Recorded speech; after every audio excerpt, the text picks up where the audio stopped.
초대교회 그 그림을 보게 되면 초대교회 성령이 임하실 때 화가들이 그림을 그립니다. 그때 사람 한 사람 머리 위에 성령이 임하는 것들을 따로따로 다 이렇게 그립니다.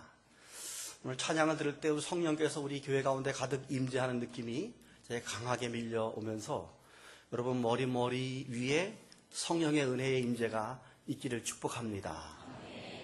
오늘 설교 제목은 기쁨의 이유입니다. 아프리카의 어떤 부족은 남자가 장가를 가려면 지참금을 내야 되는 풍습이 있습니다. 그 지참금은 소입니다. 소를 몇 마리씩 보내야 합니다. 물론 젊고 아름다운 여인에게는 소를 많이 보내야 합니다. 근데 그 마을에 나이가 많고 아름답지 못한 노처녀가 한 분이 계셨는데 그만 추장의 아들이 그 노처녀에게 그냥 반해버렸습니다. 그래가지고 청혼을 했는데 마을 사람들에게 이제 깜짝 놀랐습니다. 사람들이 아니 젊고 아름다운 여인이 많은데 어떻게 저 여인에게 그것도 추장의 아들이 청혼할 수 있겠느냐. 그런데 더 놀라운 것은 지참금으로 소를 7마리나 보낸 것입니다. 보통 젊고 아름다운 여인에게도 3마리만 보낸 게 지금까지 통례였는데 제일 많이 보낸 건데 7마리를 보내서 사람들에게 화제가 됐습니다. 첫날 밤에 신부가 물었습니다. 당신은 왜 저를 선택하셨나요? 그리고 왜 소를 7마리씩이나 보내셨어요? 그랬더니 신랑이 대답합니다. 당신은 나에게 있어서 세상에서 단 하나뿐인 아름다운 여인입니다. 만약 내게 소가 더 많았으면 다 보냈을 것입니다. 그 말을 들은 그 부인이 눈물을 쭉 흘립니다. 그 여인은 너무너무 기뻤습니다. 왜냐하면 다른 사람은 몰라도 자기 남편이 자기를 세상에서 가장 우아하고 아름다운 여인으로 보아주고 여겨줬기 때문입니다. 너무 감사하고 너무 기뻤습니다. 다음 날부터 그 여인은 달라졌습니다. 왜? 나는 세상에서 제일 아름다운 여인이기 때문에 말씨가 달라졌습니다. 솜씨가 달라졌습니다. 이제 맵씨도 달라져 갑니다. 점점 이 여인이 아름답게 변합니다. 얼마 후에 추장의 아들이 추장의 자리에 올랐습니다. 아름답게 이미 변한 부인의 내조로 그 부족을 훌륭하게 이끌었습니다. 남편이 부여해준 가치가 한 여인에게는 세상에서 가장 큰 기쁨이 되었기 때문입니다. 여러분, 이 이야기는 사실 저와 여러분의 이야기입니다. 무슨 말씀이냐고요? 하나님께서 우리에게 가장 비싼 값을 지불했습니다. 소 7마리가 아니라 당신의 아들 독생 성자 예수 그리스도를 우리를 위해서 보내주셔서 우리 대신 값을 치루었습니다. 누구든지 그 아들 예수 그리스도를 영접하기만 하면 세상에서 가장 존귀한 하나님의 아들과 딸이 되는 하나님의 자녀가 되는 놀라운 기쁨과 축복을 주셨습니다. 그리고 영원한 당신의 신부로 우리를 삼아주셨습니다. 사실 우리는 이 세상에서 가장 큰 기쁨을 이미 얻은 사람입니다. 여러분, 하나님이 우리를 위해서 지불하신 가치를 기억하시고 그 기쁨을 가지고 그 추장 부인처럼 말씨도 달라져야 합니다. 맵씨도 달라져야 합니다. 솜씨도 달라져야 됩니다. 모든 표정과 걸음걸이도 달라져야 됩니다. 왜요? 우리 마음속에는 옹달샘처럼 솟아나는 근본적인 기쁨이 있기 때문입니다. 그것이 신앙입니다. 오늘 본문은 지난주일 설교에 이어지는 내용으로 기쁨을 경험한 제자들의 이야기입니다. 지난주일에 예수님께서 70인의 전도대를 파송하시는 장면을 설교했습니다.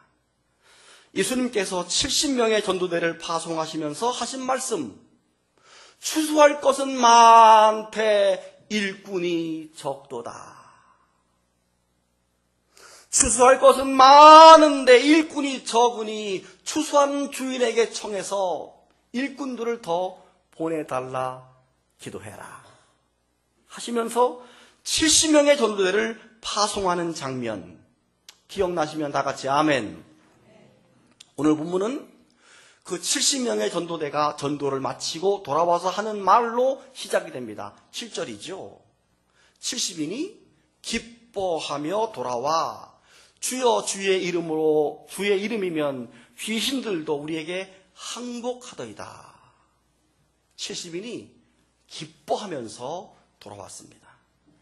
왜 기뻤을까요? 그들이 예수님의 이름만 대도 귀신들이 항복하고 떠나갑니다. 병자가 병이 떨어지고 벌떡벌떡 일어납니다. 얼마나 신났을까요? 그렇지요.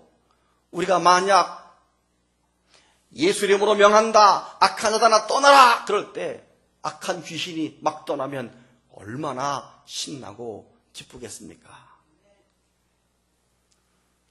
그 말을 들은 예수님이 말씀하십니다. 나도 안다. 너희들이 전도하러 나갔을 때 사단이 하늘에서부터 번개처럼 뚝 떨어지는 거 나도 보았다. 보라, 내가 너희에게 뱀과 전갈을 밟고 원수의 모든 능력을 이길 권세를 주었으니 그 어떤 것도 너희를 해치지 못하리라.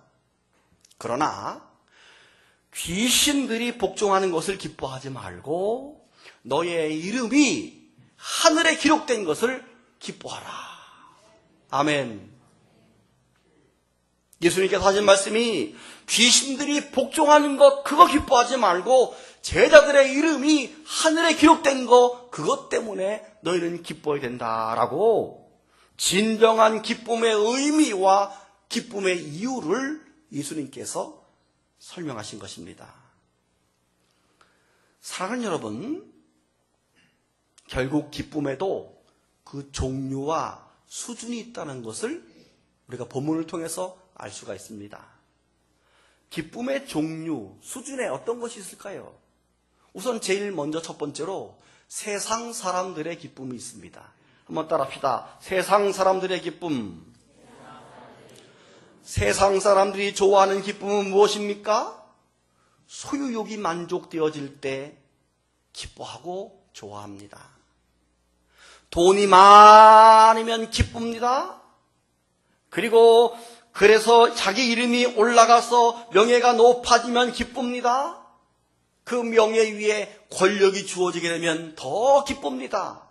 그래서 세상 사람들이 열심히 돈을 벌다가 돈을 많이 벌으면 그 다음에 하는 게 명예를 삽니다. 그 돈으로 명예를 삽니다. 그래서 명예가 채워지게 되면 그 다음에 꼭 하는 게 뭐냐면 정치, 권력을 가지려고 하는 습성이 거기에 있는 것입니다. 그런 것들이 이루어질 때마다 기뻐하고 그것이 최고의 인생의 기쁨입니다. 이런 것들을 세상적인 기쁨이다 이렇게 말합니다. 먹음직하고 보암직하고 지혜롭게 할 만큼 탐스러운데 막상 따먹고 나면 그리 행복하지 않은 선악과 같은 기쁨. 이게 세상의 기쁨입니다. 여러분, 돈을 많이 벌면 기쁠 것 같습니다. 그런데 돈을 많이 벌면 기쁩니까? 기쁘지 않습니다. 더 많은 것을 가져야 합니다. 더 많이 가져보십시다. 기쁩니까? 안 기쁩니다. 이번에는 명예를 가져야 기쁠 것 같습니다.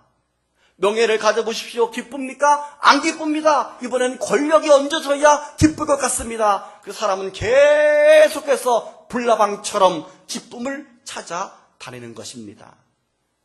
출세하면 기쁠 것 같습니까? 막상 출세하고 나니 기쁨이 사라집니다. 여러분 잘 아시는 거, 술 먹으면 기쁩니까? 술 먹으면 즐겁습니까? 내일 아침 되면 다 사라집니다. 그 기쁨과 즐거움이 다 사라집니다. 다 하는 말이 개이 먹었네. 술 먹고 나서 나 술 어제 참 잘 먹었어. 이런 사람 없어요. 개이 먹었네. 왜요? 사라지기 때문에 그렇습니다. 세상적인 기쁨은 조건적 기쁨이기 때문에 그 조건이 사라지면 기쁨도 함께 사라지게 마련입니다. 그래서 일찍이 솔로몬이 말했습니다. 헛되고 헛되며 헛되고 헛되니 모든 것이 헛되도다. 그랬어요. 그 다음 뭐라 했습니까? 해 아래서, 세상 아래서 수고하는 모든 수고가 사람에게 무엇이 유익하냐? 여러분, 국제시장 보셨죠? 우리 어르신들도 국제시장 보셨잖아요. 한 인생이 열심히 전쟁통에 일하고 돈 벌었습니다. 누가 알아줍니까? 아들이 알아줍니까? 아들도 몰라줍니다. 세상이 알아줍니까? 세상도 안 알아줍니다. 헛된 겁니다. 그래서 그 주인공이 다 늙은 마당에 아버지 사진을 보면서 아버지 나 힘들었습니다. 나 그래도 잘했죠? 아버지만 인정해 주는 거예요. 하나님만 인정해 주는 겁니다. 여러분, 이 시대의 이 엄청난 부유함을 저들이 알아줍니까? 수고한 이 노인들의 세대를 알아줍니까? 안 알아줍니다. 세옹지마. 오히려 이것이 저들에게 독이 됩니다. 아무도 알아주지 않아요. 해 아래 새 것이 없고 무엇이 유익한가? 아무 유익이 없어요. 그리고 하는 말이 내가 해 아래서 행하는 모든 일을 보았노라. 보라, 모두 다 헛되이 바람을 잡는 것 같도다. 바람을 잡아왔나요? 잡힐 듯 잡히지 않고 손에 씹히지 않는 것, 이것이 세상이라는 것입니다. 사랑하는 여러분, 우리도 세상에서 그런 기쁨을 구하다가 오늘 아침 하나님의 집에 나오지 않으셨나요? 내일도 그런 기쁨을 찾으러 세상으로 나가지 않을까요? 그런데 분명한 것은 그 세상적인 기쁨은 만족이 없다는 것입니다. 가져도 만족이 안 됩니다. 마셔도 목마를 것입니다. 그래서 헛된 것이라고 말하는 것입니다. 그렇게 살다가 죽어서 후회하던 사람이 누가복음 16장에 나오죠. 누굽니까? 부자와 거지 나사로의 이야기. 그 부자, 좋은 집에서 좋은 옷을 입고 좋은 음식을 먹으면서 날마다 잔치하며 살았습니다. 그러다 덜커덕 죽음이 자기에게 왔을 때 어떻게 됐습니까? 지옥에 떨어져 버리고 말았습니다. 얼마나 지옥이 뜨겁고 괴로운지 아버지 아브라함이여, 저 나사로의 손끝에 물 한 방울을 찍어서 내 혀를 서늘하게 해주소서. 내가 이 불꽃 가운데 뜨거워서 못 살겠습니다. 여러분, 우리가 예수 믿는 첫 번째 이유는 지옥 가지 않기 위해서입니다. 아멘. 지옥 가지 않기 위해서 예수 믿는 것입니다. 이 부자가 나중에는 도저히 거기에서 구원받지 못할 것을 깨달은 다음에 하는 말이 뭡니까? 그렇다면 제발 부탁합니다. 저 나사로를 보내서 우리 집에 보내서 내 형제 5이 있는데 그들은 여기 오지 않도록 경고하게 좀 해주십시오. 세상적인 기쁨은 언제나 때늦은 후회를 하죠.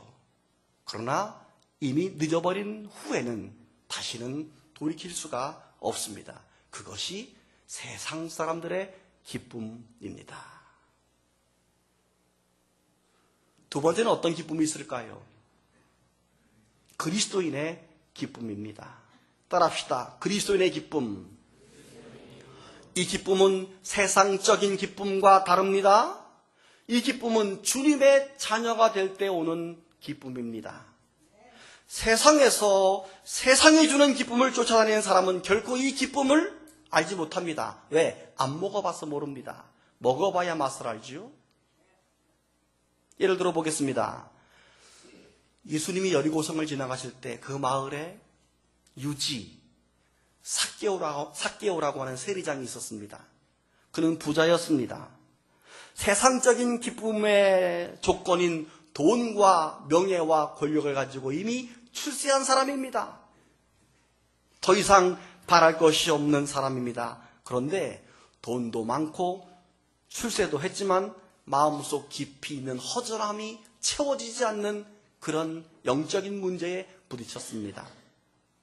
지금 내가 이 얻은 기쁨으로는 내 마음이 채워지지 않는 부분이 있어서 늘 공허했습니다. 그러던 어느 날 자기가 사는 마을에 소문으로 듣던 예수님이 오신다는 겁니다. 달려나갔습니다. 사람들이 얼마나 많은지 예수님 보이지 않습니다. 그 삭개오의 영원한 핸디캡 뭐예요? 키가 작어. 더군다나 더 보이지 않습니다. 그래서 어떻게 했습니까? 뽕나무 위로 올라갔습니다. 예수님께서 이미 그를 알고 계셨고 그가 온 줄 알고 있고 뽕나무 위에 삭개오를 보고 있었습니다. 그래서 예수님께서 삭개오야 내려와라. 내가 오늘 너의 집에서 하루 묵겠다. 묵어 자고 가겠다. 이 말을 합니다. 그때 19장 6절을 보면 급히 내려와 즐거워하며 예수님을 영접했다 하는 말이 나와요. 근데 이것을 우리말 성경으로 보게 되면 얼른 내려와 기뻐하면서 예수를 맞이했다라고 말합니다.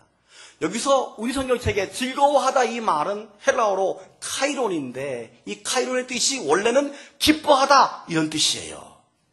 즐거움이라기보다 기쁨이라는 표현이 더 사실은 맞는 표현입니다.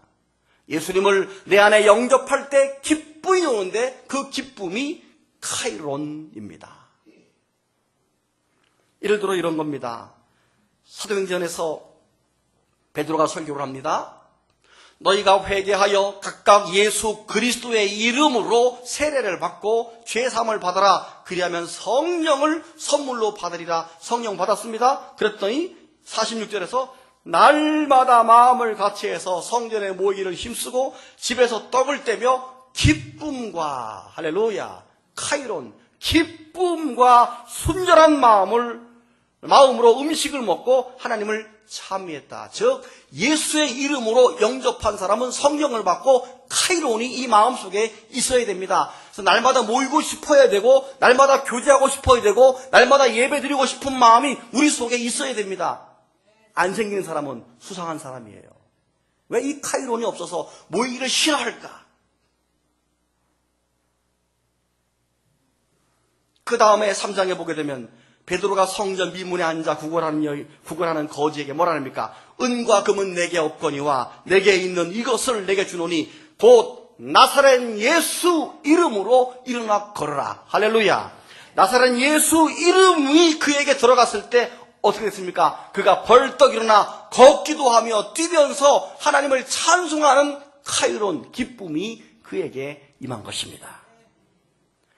여러분 모두가 진정으로 예수님이 내 마음속에 있으므로 이 카이론의 기쁨이 있을 수 있기를 축복합니다. 아멘. 죄송하지만 예수 믿으면서 이 마음에 기쁨이 없는 사람, 감사가 없는 사람은 진정한 두 번째 단계에 올라오지 못한 거예요. 여전히 내가 세상적인 기쁨을 쫓아다니기 때문에 여전히 만족되지 않을 때마다 기뻐하지 않고 세상의 모든 근심을 내 어깨에 다 걸치고 사는, 거기서 뛰어넘어서 예수님이 내 속에 올 때마다 얼마나 사람들이 기뻐했는지 성경은 말하고 있습니다. 예수님이 여러분 심령 속에 계심을 믿으시길 바랍니다. 그럴 때 나타나는 기쁨, 카이론이 우리 마음속에 있기를 축복합니다. 여기서 끝인가요? 아니죠. 세 번째 기쁨이 있습니다. 세 번째 기쁨은 전도자의 기쁨입니다. 시작. 오늘 본문에 나타난 70명의 전도대원들이 가진 기쁨입니다. 70인이 돌아와 기뻐하며 돌아왔다. 70인은 예수의 이름을 사용했습니다. 그랬더니 귀신도 항복했습니다. 병든 자가 일어납니다. 귀신도 떠나갑니다. 하늘에서 사단이 번개처럼 떨어지는 역사가 일어났습니다. 뱀과 전갈을 밟고 원수를 이기는 권세가 주어졌습니다. 신납니다. 얼마나 기쁩니까? 그러나 이보다 더 기쁜 이유는 그들의 이름이 하늘에 기록됐기 때문입니다. 할렐루야. 우리의 이름이 하늘에 기록됐기 때문이에요. 여러분, 성경책에 70명 전도대원의 대표자 이름이 나오나 안 나오나 빨리 찾아보세요. 70명 전도대원의 이름이 누굽니까? 안 나와요. 누군지 몰라요. 역사 물은에도 없습니다. 탈무드에도 안 나옵니다. 성경 뒷이야기를 모아놓은 미드라시에도 70명의 이름, 그 대표자 이름도 안 나와요. 왜 안 나올까? 이유는 무엇일까? 12명의 제자 이름은 나오잖아요. 70명은 이름이 안 나와. 왜 안 나올까요? 물론 대답은 몰라요. 주님이 아시겠죠. 그런데 그들은 섭섭해할 필요가 없습니다. 왜요? 그들의 이름이 어디에? 하늘에 이름이 이미 기록됐기 때문입니다.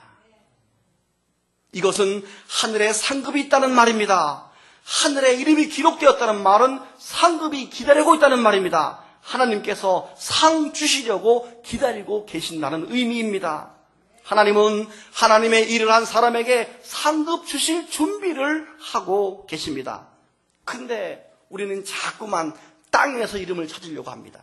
땅에서. 어쩌다가 막 주보에 내 이름이 없으면 막 삐져요. 이거 중요하지 않아요. 왜? 하늘에 이름이 기록되기 때문에. 우리가 이 땅에서 전도하고 봉사하고 헌신하는 궁극적인 목적은 이 땅에서 잘 되는 것이 아니고 이 땅에 이름을 남기기 위해서가 아니라 하나님의 나라에 이름을 남기는 것이고 하늘의 상급을 쌓은 것이고 그 쌓은 상급 때문에 기뻐하는 것입니다. 할렐루야. 적어도 우리의 기쁨이 이 전도자들처럼 되어서 전도하는 기쁨을 본인도 누리고 우리 이름이 하늘에 기록되어서 받을 상급 때문에 기뻐할 수 있는 세 번째 전도자의 기쁨까지 가야 됩니다. 할렐루야. 여기가 끝입니까? 아닙니다. 네 번째 기쁨이 있습니다. 따라합시다. 예수님의 기쁨. 모든 보고를 받은 주님이 너무너무 기뻤습니다. 그래서 21절부터 예수님께서 기도하시고 또 말씀합니다. 보세요. 여러분 성경을 보세요. 제가 번역된 말을 표현하겠습니다. 그때 예수님은 성령님으로 기쁨이 충만하여 이렇게 기도하셨습니다. 하늘과 땅의 주인이신 아버지를 찬양합니다.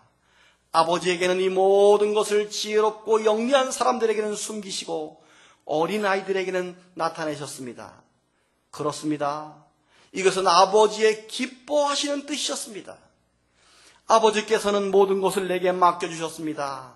아버지 외에는 아들이 누구인지 아는 사람이 없고 아들과 그리고 아들이 아버지를 알게 하려고 선택한 사람 외에는 아버지가 누구인지 아는 사람이 없습니다.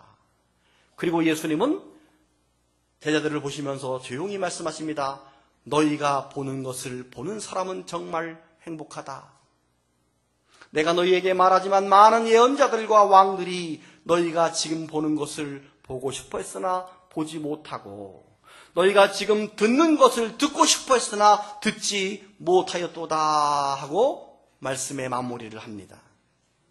이 말씀의 의미는 제자들이 주의 이름으로 귀신을 굴복시킬 때 경험한 하나님의 나라의 도래, 하나님 나라의 실현을 보는 것을 주님이 기뻐하신 겁니다. 그 현상이 볼 때 너무 기뻤어요.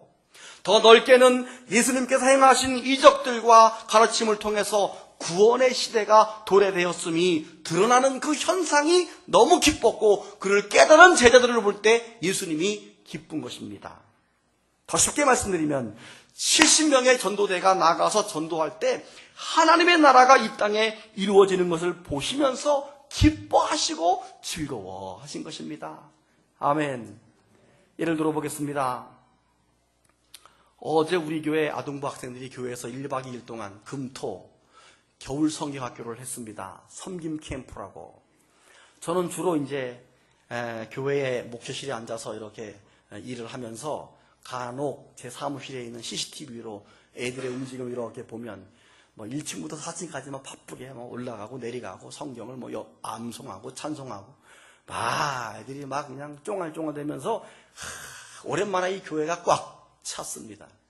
한 10대 명의 청년 선생님들이 달라붙어가지고 밥을 해주고 뒤에서 교사를 아이들을 가르치고 율동을 하고 너무너무 보기 좋아요. 저는 1박 2일 동안 마음에 기쁨과 즐거움이 가득 차고 흐뭇합니다. 왜요? 우리 여기 이 어린 자녀들 영혼들에게 예수님의 말씀이 가르쳐지고 성경을 공부하고 앞으로 이들이 잘 교육받아서 장성해서 훌륭한 일을 해나갈 미래를 기억하니까 너무너무 마음이 기쁩니다. 너무너무 마음이 즐거웠습니다. 그것이 바로 예수님의 기쁨입니다. 하나님의 기쁨입니다. 하나님이 보시기에 좋았더라. 우리 그리스도인들은 우리로 하여금 주님이 기뻐하시고 하나님이 보시기에 좋아하시는 단계의 신앙까지 올라가서 우리 때문에 주님이 기뻐하고 흐뭇해해야 합니다. 여러분,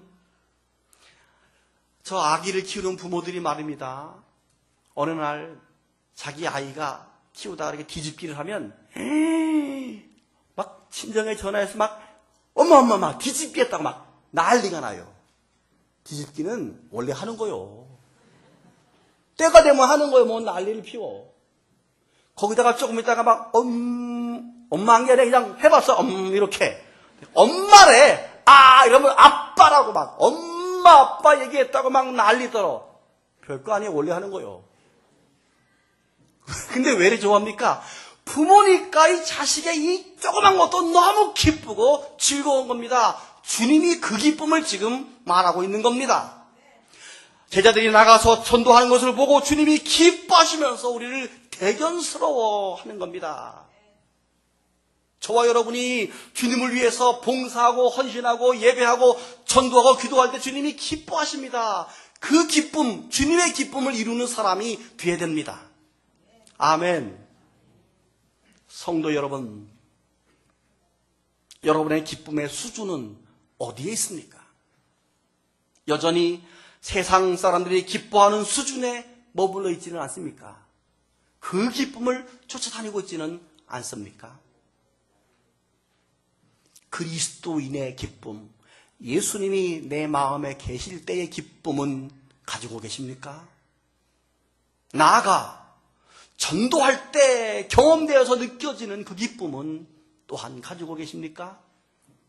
아니면 그 단계를 뛰어넘어서 주님을 기쁘게 드리는 단계까지 올라갈 수 있는 우리 모두가 되어야 됩니다. 눈 감고 묵상해 보십시오.